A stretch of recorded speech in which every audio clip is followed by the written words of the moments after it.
All right, gang. One of the members of the Discord knows that I have an FT991A and that I use it for FT8. And I recently had to go through and document everything on it because I had to do a full reset on the radio, and I wanted to make sure that I had all the settings back the way that I needed them to. And he's having the same issues that I was having when I first got the radio, getting the radio working on FT8.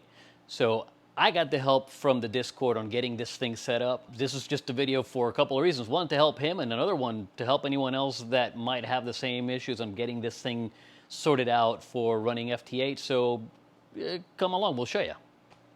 I would like to thank my patrons on Patreon for their continued support.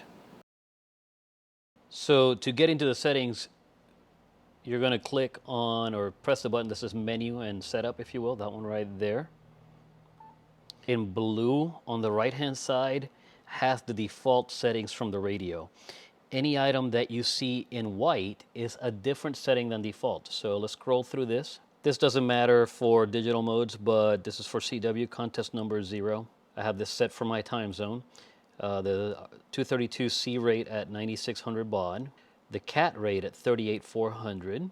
Item number 60, the PC keying to DTR. 62, data mode to others and PSK tone 1500. Other, sideband 1500. Other shift 1500. The data high cut frequency 3600 Hertz. The data port select to USB. The data out level to 100. The FM packet PTT select to DTR. The SSB port selection to USB. The IF notch width to narrow, display to waterfall, span frequency to 50.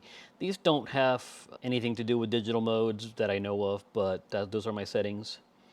And then we're looking at the parametric EQ, which is all about voice, so I'm not going to bother with that here. And we're back to where we started. So there's 153 different items you can change in the settings, and we changed just a handful of them. So that's what I have in terms of my setting. The other things that matter, here's something that you need to see. You see where it says USB? Well, in reality, this needs to be set to mode USB, data USB, so that it changes to D-U up there. And when you do that, on this radio, it'll offset things by 70 Hertz. So if I wanted to do FT8, I need to go back to 144, 174. And the same holds true for all the bands. Let's go to 10 meters. I'm on USB. If I wanted to do data on it, I need to do mode, data USB. And I need to do that on all the bands. Keep in mind that this setting is per band. Just because you set it on 10 meters doesn't mean that it will be there on 80. See, 80 is set to lower sideband right now. So mode, data USB, and you see how it shifted down by 70 Hertz? But you need to do that on every band, data, USB. The other thing that matters in my list is in these menus by default. So we're in wide bandwidth. We need to go to the actual width to 35 or to 3000 for FT8 to work right. If you do any less than that, you're just going to get a very compressed image. Actually, let me pull that up on my computer, and I'll make an insert here with the computer showing you FT8 on one of these bands on narrow at 500 and wide at 3000, and you'll see the difference in your waterfall. The other thing to note is that digital noise reduction is off. The DNF is also off. The notch is off. So next I'm going to do this on the computer and show you guys what I have on the computer, at least as far as settings go. Just started a new time cycle, so you can see that there's some signals coming in.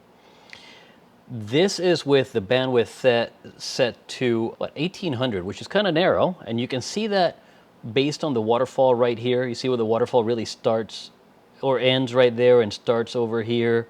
There ain't much signal outside of it. Let's switch the bandwidth on the radio. So this is what the bandwidth is set to 500. You see how narrow this is?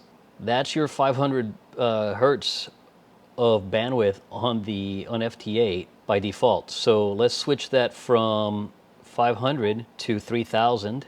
And right away you can see that the scope went from being just showing something in the center to showing signals all the way from over here at about 350 or so, all the way to the edge of the band or the block for FT8 so near the 3000 mark. So be mindful of the bandwidth that you set on the radio, because by default is 500 and not 3000. So now that we've gone over the stuff on the radio, let's go on the settings that I have for JTDX.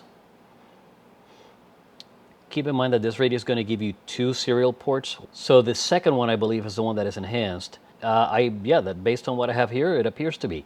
So because 5 is my other radio and 8 is my Nano VNA that I have connected right now. Anyhow, I have the enhanced port selected for talking to the radio. I've declared the radio as an FT8 991, I should say. Correlating to the settings that I have on the radio, the baud rate is 38.4, and the rest of the settings are defaulted. The PTT set to cat, split operation set to none, cat works, I know the PTT works, as you can see. I have also ticked the box for showing me the S meter and the output power on JTDX so that I can see it while I'm working. Those things will show up here for the power, how many watts you're putting out, and then here's your S meter on the software. So right now, I have an S9 plus 12 dB. There you have it, gang. Those are the settings that I have. I'm not saying that they're 100% correct. I'm just saying that they're working for me. If you saw some setting that I had wrong, let me know down in the doobly-doo. Make a comment and let me know. That's what I got. That's what's working for me. We'll catch you guys on the next one. See ya.